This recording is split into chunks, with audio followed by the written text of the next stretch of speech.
Welcome to the Smart Talk series, the show for professionals who want strategies, tips, and real talk about all things PR, marketing, and social media. Your host is Melissa Vela Williamson, an award-winning, accredited, and nationally recognized PR pro and communication thought leader. And now your host, Melissa Vela Williamson. Hello and welcome to the Smart Talk series. I'm Melissa Vela Williamson. This season, our focus is on Latinas in public relations. Today, I'm joined by two guests, Brenda Duran and Anais Biera Miracle. Brenda is a seasoned media and communications specialist with over a decade of impactful service in Los Angeles County. Currently the Director of External Affairs for the LA County Justice, Care, and Opportunities Department, she has excelled in expanding social media presence, launching successful multimedia campaigns, and crafting strategic messaging for key public programs. With a journalism degree from USC's Annenberg School, Brenda's career spans government communications and print media, showcasing her expertise in driving outreach and innovation across diverse platforms. Anais has 20 years of experience in communications with expertise in litigation, public relations, crisis communications, and nonprofit leadership. Anais is the Chief Communications Officer for one of the largest Latino-led nonprofit organizations in the United States. Anais lives in Austin with her husband and very sweet daughter. Welcome, Brenda and Anais. Thank you for having us, Melissa. Thank you so much, Melissa. I'm so excited to talk to you, ladies. And again, another moment of divine blessing or intervention. You two have backgrounds that are very, very complementary. So I'm excited to dig into our conversation. Let's learn more about those backgrounds. How did you get into public relations, ladies? What's your work life like today? Well, I actually took a bit of a non-traditional path into public relations. I'm a former newspaper reporter who spent a good decade writing stories about a variety of topics, and at one point even running a magazine. So once the print industry began to take a downward spiral due to the influence of the internet, I had to think about a pivot. And so about a decade ago, I started in government communications. And along the way, as you've noted, I've built 3 communication departments from the ground up. So I was drawn to this work in public relations, particularly for government, because I saw the power of storytelling in shaping public perception and building trust and driving change. So this came from the foundation that I had built as a reporter in my previous role and career. So today, I'm the Director of External Affairs for the LA County Justice, Care, and Opportunities Department, and I lead strategic communication efforts to engage the community, amplify voices that often go unheard, which has always been very important to me. And also ensuring that critical programs reach the people who need them the most. So it's a blend of media relations, crisis communications, and public affairs, but at its core, it's really about making sure people feel seen, heard, and informed. So this is a purpose I have followed throughout my career, both as a reporter and now as a public relations professional. I think that's fantastic. And you're right. Storytelling has power and it can drive change, both for good and bad, as we've seen over time. And so I think what we have the opportunity to do as public relations professionals, if we're thinking about the betterment of society and people first, we really can be a supportive part of that change. Anais, tell us more about your work in PR and what you're up to today. Yeah, thank you so very much, Melissa. And what a great intro by Brenda. I started my public relations background being a volunteer actually for a nonprofit organization in San Antonio. And so that's really kind of where have taken my career has been in the nonprofit space, with the exception of working at Bromley Communications for a short while. And that's kind of where I cut my teeth with public relations and really kind of looking at how PR really works. And so I have had extensive experience working in nonprofit executive leadership, currently a chief communications officer for a very large nonprofit organization headquartered out of Austin. And we do work across the United States. And then in addition to that, prior to coming to Austin, I moved from San Antonio about 3.5 years ago.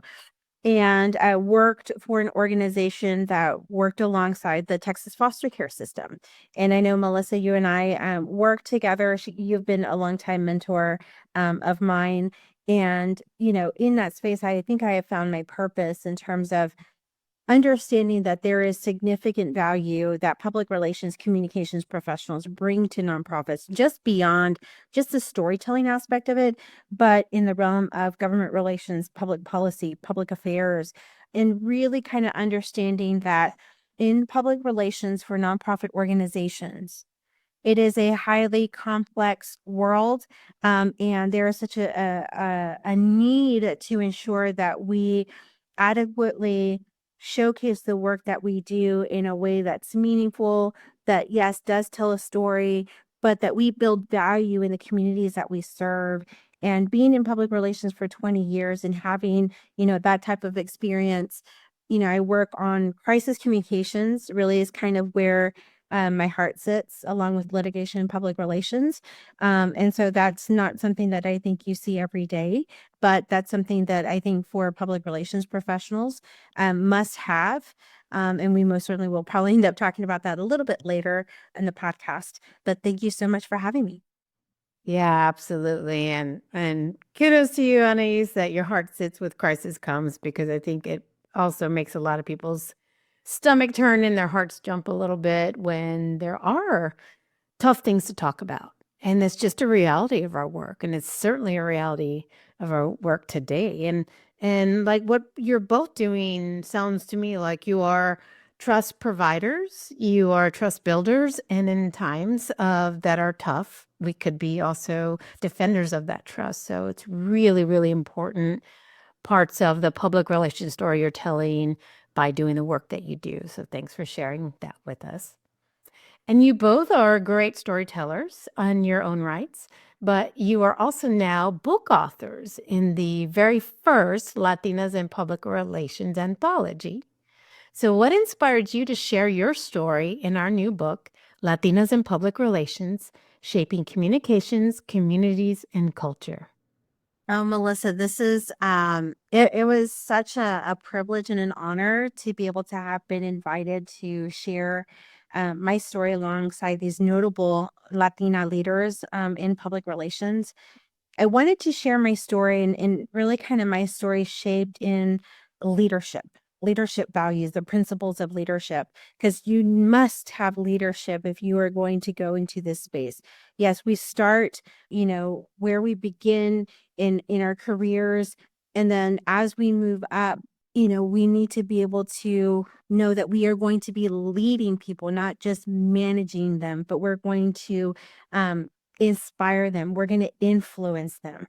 And that's something that I really took to heart when I wrote, my portion of the story, because I want to be able to not only inspire, but whoever reads this book to know that there's a place for them. It is my, I think, moral responsibility to get to the next generation who is going to take my place at the table to become the next chief communications officer, the next chief public relations officer. We need to have more Latina executives in public relations. It matters, and so I truly believe that that is something that it is my obligation professionally, personally, morally, to be able to do that. And we should not be afraid to take that leap to share my knowledge that I've acquired. My father, I'm very blessed to still have my parents. My father always used to tell me, Mija, make sure that whatever knowledge you have acquired, you share with other people. And that is something that I take to heart. So whatever I learn, I want to impart that. And so I think leadership principles and one book that I would highly encourage the next generation of Latina public relation leaders is to read The Prepared Leader by Erica James and Linton Perry Wooten by the Wharton School Press. It's a small book, but I highly encourage those. Again, it's called The Prepared Leader. And also talking about the importance of emotional intelligence. That is highly important in our work. I learned from my executive coach, Dr. Denise Garcia Simpson, and this is something that I shared in the anthology, is when emotions are high, logic is low, and especially if you're in crisis communications, that is something that I do take to heart. Yeah, really great points. Your why is right on, Anais. I relate to so much of it. My story is about leadership as well, and I really get into it about, it's not leadership's not a crown that someone places on your head, and now you have been tapped and you have been anointed a leader. You go forth, right, and prosper. Especially if you were like me and you started these jobs, especially if you work in a nonprofit, you may be the only communications pro there of any kind. And it's up to you to call all the shots. And that can be a whole lot. And so I think it is really important that we do prepare aspiring pros and even those who are practicing to understand it does not matter what your title is on the organizational chart. It's about how you behave and you prepare yourself each day to walk through so much gray and unprecedented times and situations, which, Brenda, I know you know a lot about. What was your why in telling your story in this book? Yes, like Anai, this book is so special and I feel so honored to be part of it.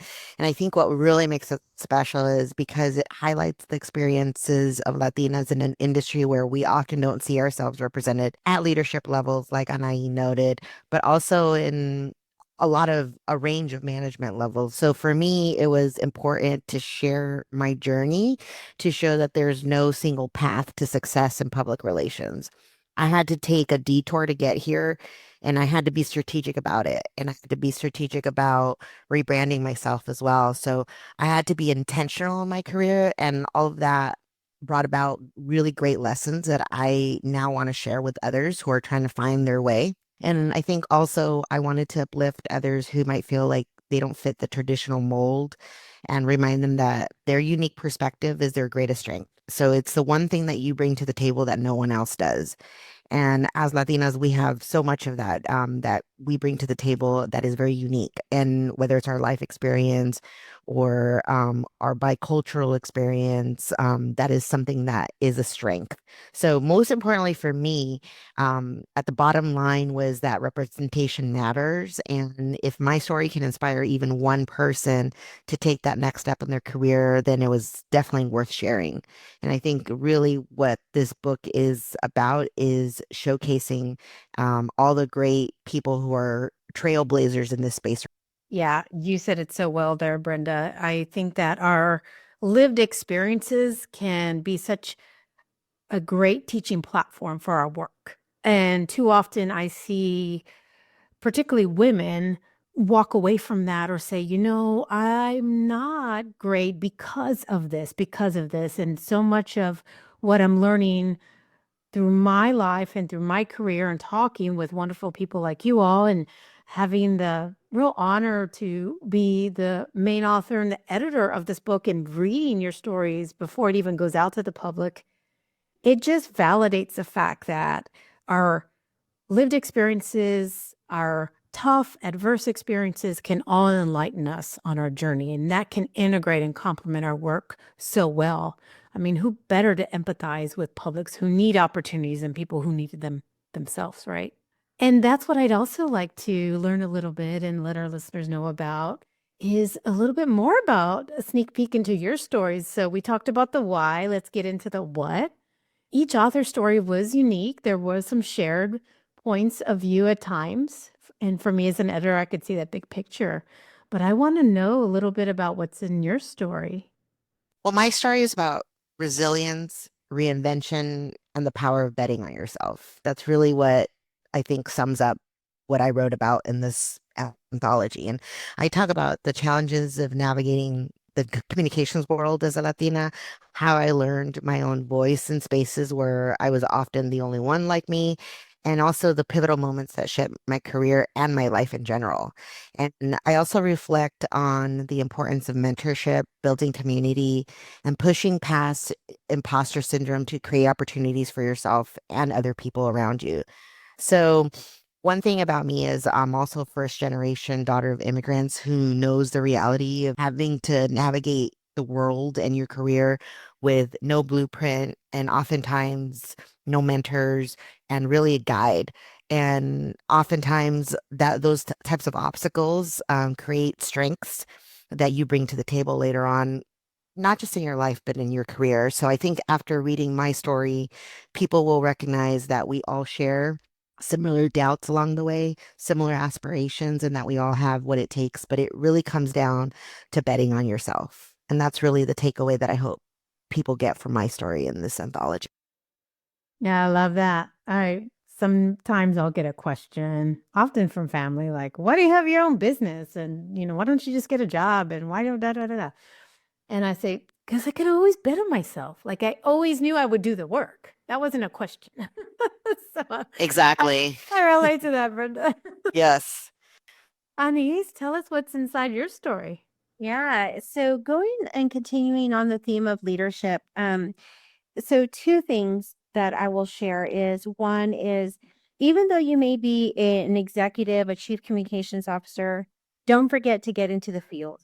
Put on those tennis shoes, make connections, because there is this thought process that sometimes if you're from corporate, you may not know what's going on in the work. You may feel like you're being disconnected from the work that's really being done in the ground. And don't be afraid to get in there. Working 24/7, working through those things, you need to have, the flexibility to do that. When I first came onto this organization more than 3.5 years ago, our mantra, and still continue to this day, is flexibility, being nimble and being agile, and being able to understand that at times we deal with very difficult and challenging matters that affect this country. And one thing that I learned through my journey, I'm pursuing currently my executive master's in public leadership from UT Austin at the LBJ School of Public Affairs. I have to say, hook 'em. And one thing that I learned from a professor of mine that's also in the book from General Bill Troy is if there is one leadership principle that I'd like for those who read this book is when you are in a position of influence, please take care of the people you lead. When you care for those that you lead, I guarantee you they will move mountains when the time comes. As public relations professionals, listening to the news cycle churn 24/7, listening, reading it through social media, hearing it from our peers and colleagues, we must take care of those that we lead. That's just something that and that's what I learned from General Troy is that if there is one attribute a leader has that takes precedence in everything, it is to show that you care. And that is entirely important. So when you have that opportunity to lead staff, exhibit to them how you care. And care could be understanding that sometimes people may not be at their 100% every day. Maybe they're dealing with something at home. Maybe they're dealing with a challenge or they lost a loved one or something's going on in their life that it's very challenging. But knowing that a leader cares and says, yes, please take care of yourself. Let me know I have a 24/7 open door policy. If things get heavy, come to me. It's a no judgment zone. Showing that you care for someone in that way, whether it's talking, listening to, being heard, and having that kind of reciprocity, I think goes a long way when you are in a position of leadership. If people understand that you care about them as a leader, then even when you're making decisions that they may not agree with or understand right away, they'll give you some grace. They will understand that this is probably the right thing, and I'll understand it better in time or when there's an appropriate time, place, or space to discuss it because they'll understand that you do care and you have that benefit of kindness, equity with them. So that's really, really important for us to keep in mind is caring for others is important. And of course, as the leader, we have to take that time to care for ourselves to have that capacity. So those are really great points you made, Anais. And as we discussed a little bit in the beginning, Brenda and Anais, there are so many disciplines within public relations and marketing comms. And I'm really passionate about making sure people know all that's behind the curtain of opportunity in PR. So I want to talk about the areas you find yourself drawn to or specialize in and why. Yes, my expertise is in strategic communications, particularly in the public sector right now. So I've always been drawn, and I also feel like I thrive in high stakes environments where there's clear, effective messaging and it's very critical. So whether it's crisis communications, community engagement, or policy storytelling, that's really where I thrive. And I love taking complex issues and making them accessible and also compelling to the public. And I remember having to do this when I was a journalist, and I would have to go and attend complex board meetings as a reporter, and I had to explain it to readers in less than 500 words. So today I feel like I do the same, but I take it to another level by applying, strategy and tactics. And I also enjoy the marketing and branding aspects of my job. It's allowed me to flex my creativity, and I have a side to me that really enjoys that process of not just the strategic communications aspect, but also thinking bigger picture and how it's going to be represented out in the world and how it's going to live out in the world. And so those are the areas that I really have found that I enjoy about my job. For me, I absolutely love crisis communications. I know that sounds rather Wow. I love it. I love that you love it because we need more of you ladies for sure. being able to kind of channel the the leadership, right? The emotional intelligence, when emotions are high, logic is low. Understanding how there is misinformation and disinformation and going into the field and training staff on how to deal with, propagandists, and knowing that in crisis communications, you have to cut out all the chaos and the noise, and you have to really focus on ensuring that you communicate with clarity and, most importantly, compassion. And I absolutely love crisis communications. Again, it's not for everybody, but I do also have to say I also like working alongside attorneys, during, if litigation matters or anything of the sorts. Again, that's very highly specialized, being able to understand to work with a legal team, being able to kind of peel back what that looks like and how to communicate for me. And also, I absolutely love government relations and public policy. I've been able to work alongside in that space, and I absolutely loved it. I did it when working in the Texas foster care system, did some very important work, and doing that kind of work is always, it never stops, right? And so that is a discipline within public relations. It's building, coalitions and building relationships with members of Congress and their offices, their staff, along with state, local governments. And then also being able to build policy. That is entirely important, especially when you can make changes that affect a specific population. So again, my area of expertise is in that crisis communication space. But when you're in public relations, and kind of going to the point of what I said earlier is, I highly encourage current public relations professionals and aspiring ones to pick up The Prepared Leader by James and Wooten. And it's, I think in this book, it mentions something of the sorts of, it kind of goes to the perspective of it's not when, if a crisis is going to happen, it's when, right? And so we have to be prepared. And as leaders, we must be prepared for crisis, because those that rely either on our services, such as clients, or even the public, we owe it to them to be ready for a crisis. Yes. Yes, yes, and wow, because you, you two are great examples of the extreme athletes of communications and PR. you're, climbing up the mountains, you're going through the gauntlets, there's a little bit of parkour. I could like imagine all of this need for flexibility and nimbleness and agility and really perseverance.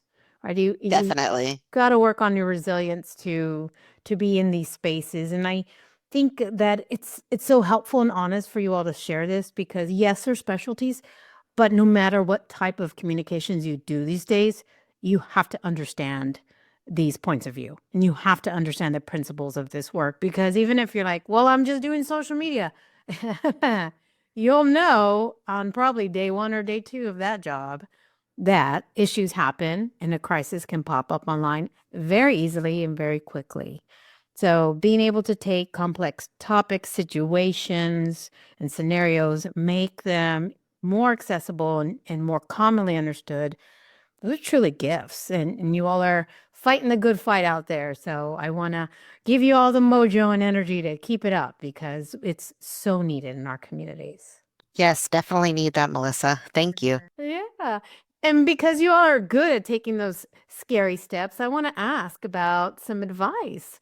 What advice would you share with someone who may be considering taking a scary step forward? Maybe that's going for a promotion, maybe that's going after a job that's in a different discipline of communications they haven't done before, or maybe that's finally taking better care of themselves and giving a little hard feedback in the workplace.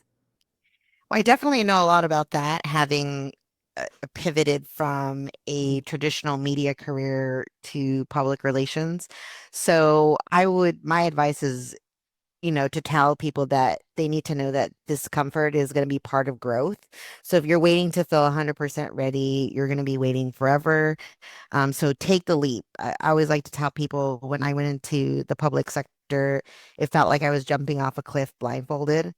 And I didn't really grasp, what that pivot entitled until later, and it was very rewarding. So really on the other side of it is going to be a lot of amazing things. So definitely take that leap and don't wait till you're 100% ready because like I said, you'll be waiting forever.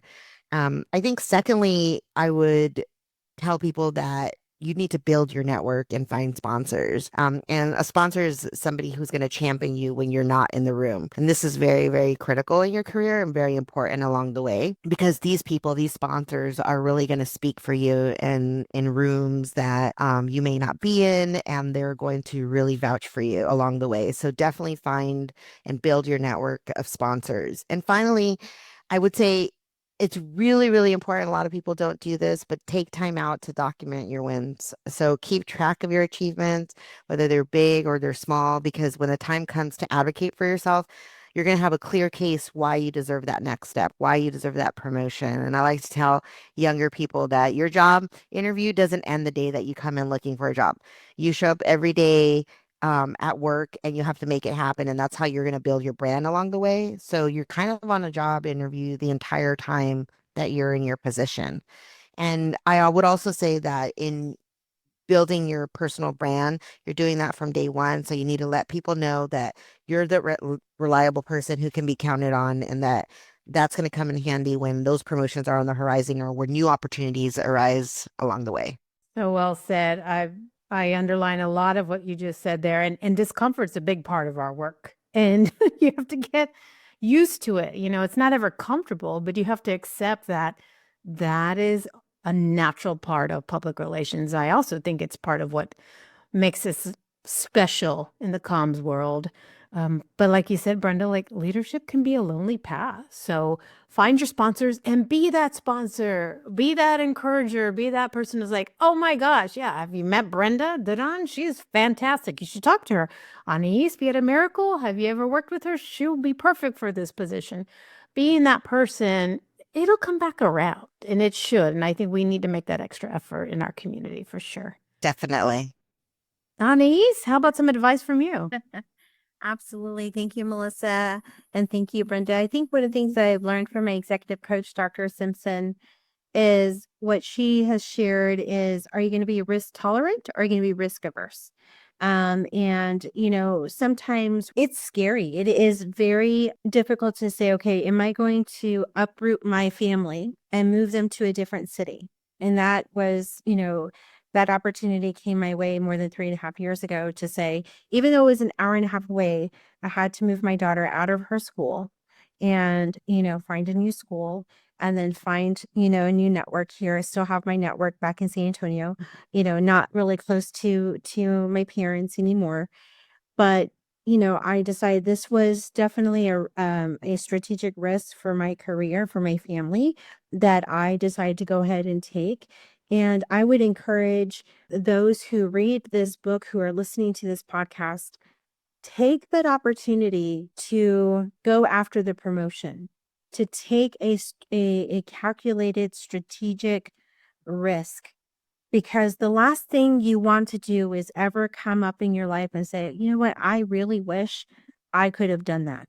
I really wish I should have taken that leap of faith to have gone after that promotion in another city, in another state, maybe even in another country for some.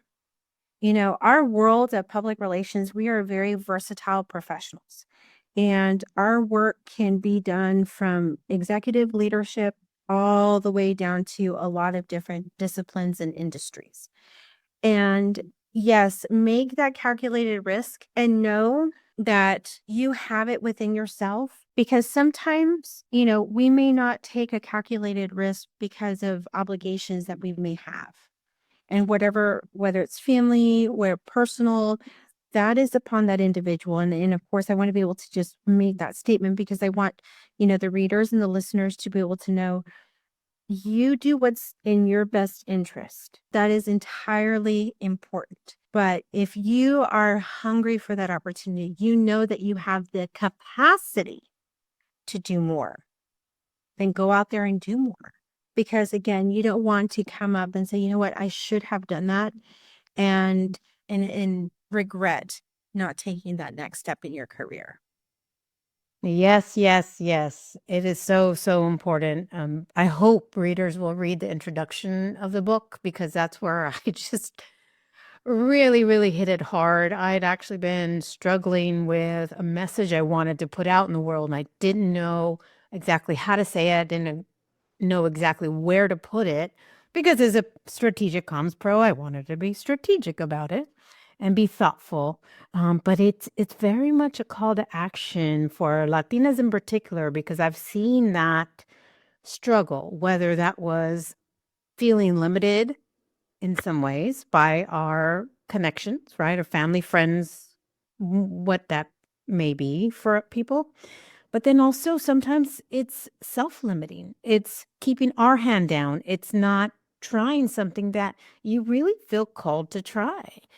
And I really want to live a full life. And I've read about, the regrets people have when they're dying. And one of them definitely is about the regret of not trying something. They say that you'll regret it more if you don't try versus if you give it a shot and you moved. And that was so brave, Anais, and it was such a great example for your family and everyone who knows you, particularly in our community where that isn't always celebrated. And so, try and learn, and then try again and learn something new. Love that. Well, this has been such a great conversation. And I'd love to pose this question to you because I like to ask all my guests, and I really want to think about having very helpful conversations with others like yourselves. What does smart talk mean to you, Anais? As smart talk means to me, Melissa, is having open conversations about our experiences as public relations professionals, being able to share our expertise with those who are currently in the work of public relations. It's also being able to be each other's champion, being able to, you know, what is in the future? What is it that we can aspire to be? Where are we currently? Being reflective. Your Smart Talk series really elaborates in the very rich, deep practice of public relations, because there are multifaceted subdivisions, the practice. As Brenda and I, spoke earlier about our areas of expertise, we can do everything from public policy, public relations, public affairs, to crisis, community relations, internal communications. There is something for everyone. And the smart talk gets us to peel the layers of that onion to be able to uncover what we've learned, best practices, learning opportunities, coaching moments, and knowing that we, as you mentioned, we're all human, and taking our wisdom, our expertise, and sharing that, through smart talk is just something that it should be open to all, just so that that there is an area of opportunity to learn and to grow and to build your capacity for your future. I love that. Rich and deep. Brenda, what does smart talk mean to you? So to me, smart talk is about using communication as a tool for impact. It's about being intentional with your words, whether you're crafting a message, advocating for a cause, or leading a conversation. It's not just about being articulate, it's about being strategic in what you're saying, being thoughtful in what you're saying, and also most importantly, being authentic in the way that you engage with people. And I think really for me, that's what smart talk means. It's what I strive to do at my job every day and how I like to lead as a communicator. And I think authenticity goes a long way in our profession. And I think it's what makes communication really impactful at the end of the day. So we can bring authenticity to the table. I think that's what's really going to make it smart talk. I love it. Let's champion more smart talk for everyone's benefit.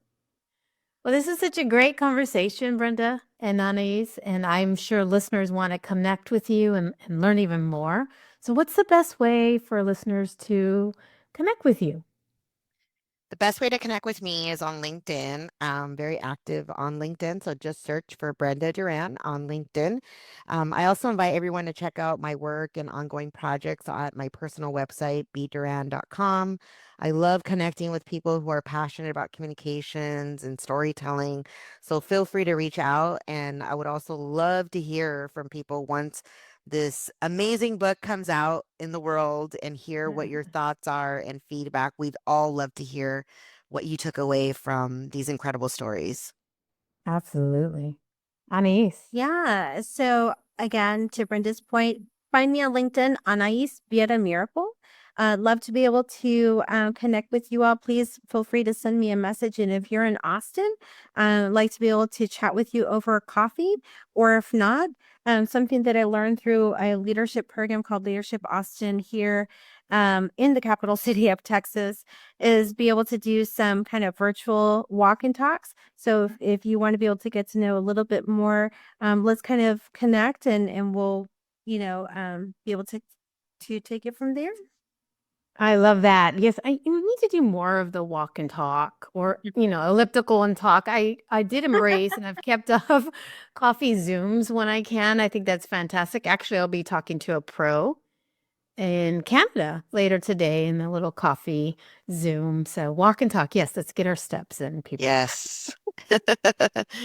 Well, thank you so much, Brenda and Anais, for sharing your knowledge and all your advice with us today. This was great. Thank you so much, Melissa. Really enjoyed our conversation today. Thank you so very much, Melissa. It was wonderful. And it was great to connect with you, Brenda. Yes, same. Thank you, Anais. Thanks to our listeners for joining me for today's episode. We love covering communication topics that elevate our industry practice. If you'd like to go deeper, you can work with me as a coach, trainer, consultant, or hire my firm, MVW Communications, for strategic communication and public relations services. My industry books, Smart Talk, Public Relations Essentials All Pros Should Know, and Latinas in Public Relations, Shaping Communications, Communities, and Culture, are also available for purchase on Amazon. Grab your copy there and please leave us a supportive review. Book reviews and podcast reviews help more aspiring or hardworking pros find our resources. As always, think smart and communicate smart. And I'll see you next time. Thank you for joining us for another episode of the Smart Talk series. If you learned something or enjoyed our conversation, share it on social media or send to a friend. To learn more about this and other communication topics, visit mvw360.com. That's mvw360.com.